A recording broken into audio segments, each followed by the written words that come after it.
Hi అండి, welcome to RR collection అండి. నేను సుహాసినిని. మీరందరూ బాగున్నారండి? నేను బాగున్నాను. ఇప్పుడు మీకు తినే శనగపప్పుతో మీకు పొడి చూపిస్తానండి. శనగల పొడి చూపిస్తాను. దానికి కావాల్సింది 1 కప్పు తినే శనగపప్పు, వేయించిన శనగపప్పు అని కూడా అంటారండి. వెల్లుల్లిపాయలు 10 తీసుకున్నాను.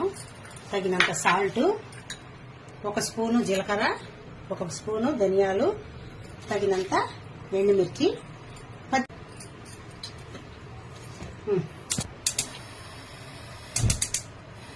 ముందుగా స్టవ్ ఆన్ చేసుకొని కడాయి పెట్టేసుకున్నానండి. ఇది వేడెక్కిన తర్వాత గిన్నె వేడెక్కేసింది. ముందుగా ధనియాలు కొంచెం వేపుకోవాలండి. ఇలా వేపిన దానివల్ల మంచి స్మెల్ వచ్చి ఆ శనగల పొడి చాలా కమ్మగా ఉంటుంది. ఇప్పుడు జీలకర్ర కూడా వేసేస్తున్నాను.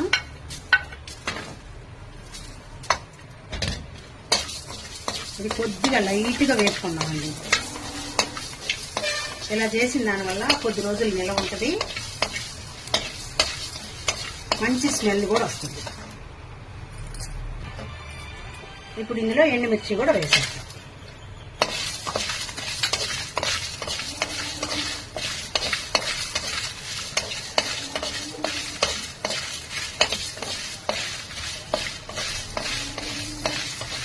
ఇవన్నీ బాగా వేగిపోయినాయండి.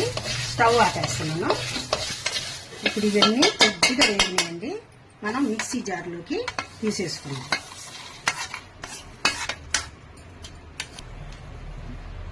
దీనిలో ఈ ఎండు కొబ్బరిని కూడా యాడ్ చేసేసుకున్నాం. ఇప్పుడు ఇది చల్లారిన తర్వాత మనం మిక్సీకి వేసుకున్నాం. మిక్సీకి పట్టుకుంటాం. ఇప్పుడు ఈ వేయించిన శనగపప్పు కూడా ఇందులో పోసేద్దామండి. దీనికి తగినంత సాల్ట్ వేసుకున్నాము. మళ్ళీ గ్రైండ్ చేసుకున్నామండి. ఇప్పుడు ఇందులో వెల్లుల్లిపాయలు కూడా వేసేసుకొని మిక్సీకి వేసుకున్నాం. ఇప్పుడు మనకి రెడీ అయిపోయిందండి పప్పుల పొడి. మనం సర్వింగ్ బౌల్లోకి తీసేసుకున్నాం. ఒక బాటిల్లో కానీ తీసి పెట్టుకుంటే ఒక వారం రోజులు, నెల రోజుల పాటు ఉంటుందండి. అన్ని రోజులు ఎక్కడ ఉంటుందండి?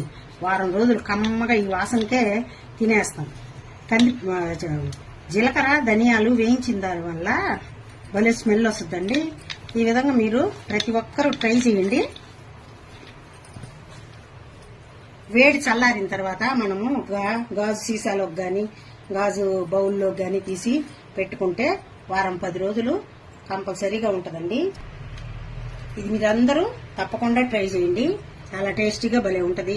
అన్నంలోకి, తర్వాత వచ్చి టిఫిన్లోకి, అంటే దోశలు, ఇడ్లీల్లోకి, మనం పొంగలి, ఉప్మా చేసుకుంటాం కదండి, వాటిల్లోకి అయితే కొంచెం నెయ్యి వేసుకొని కానీ ట్రై చేశారంటే చాలా రుచిగా భలే ఉంటుంది. మీకు కనుక ఇదంతా నచ్చిందంటే లైక్ చేయండి, షేర్ చేయండి, సబ్స్క్రైబ్ చేయండి. బాయ్ అండి. నెక్స్ట్ ఇంకో మంచి వీడియోతో కలుస్తాను. నా వీడియో లాస్ట్ వరకు చూసినందుకు మీకు అందరికీ థ్యాంక్స్ అండి.